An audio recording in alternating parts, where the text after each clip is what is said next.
ఎవరు చెప్పారు మొట్టమొదట ఇది చాలా రేర్ డిసీజ్ అని?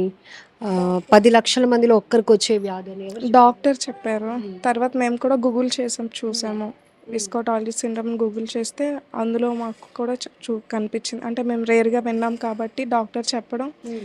స్టార్టింగ్ డాక్టర్ అన్నారు, ఏంటి సార్ సిచ్యువేషన్ అంటే, ఇది రేర్గా వచ్చేది, మరి మనం ఏం చేయలేము, మన ప్రయత్నం మనం చేద్దాము, ఇన్ఫెక్షన్స్ అంటే కంట్రోల్ చేయడానికి ఏమీ లేదా సార్ మెడిసిన్ అంటే, దీనికి మెడిసిన్ ఏం లేదు, హ్మ్. సో వచ్చిన ఇన్ఫెక్షన్స్ని మనం తగ్గించుకోవడం తప్ప ఇంకేం ట్రీట్మెంట్ లేదు, ఫైనల్గా బోన్ మ్యారో ట్రాన్స్ప్లాంటేషన్ చెయ్యాలి అని చెప్పి డాక్టర్స్ చెప్పారు. మీరు గూగుల్ రివ్యూలో చూసినప్పుడు 10,00,000లో 1 పర్సన్‌కి వచ్చినటువంటి వ్యాధి అంటున్నారు. రికవరీ ఛాన్స్ గాని, దాని ఫీడ్‌బ్యాక్ కూడా ఏమైనా చూసుకున్నారా? ఏం లేదు మేడం, బోన్ మ్యారో మాత్రమే ఉంది. హ్మ్. బోన్ మ్యారో అనేది చూసాము. ఇప్పటికి ఎంత ఖర్చు పెట్టున్నారు? 13 lakhs వరకు మేము ఖర్చు పెట్టాం మేడం. హౌస్ సేల్ చేసాం, నా దగ్గర ఉన్న గోల్డ్ అంతా అమ్మేసాం. హ్మ్.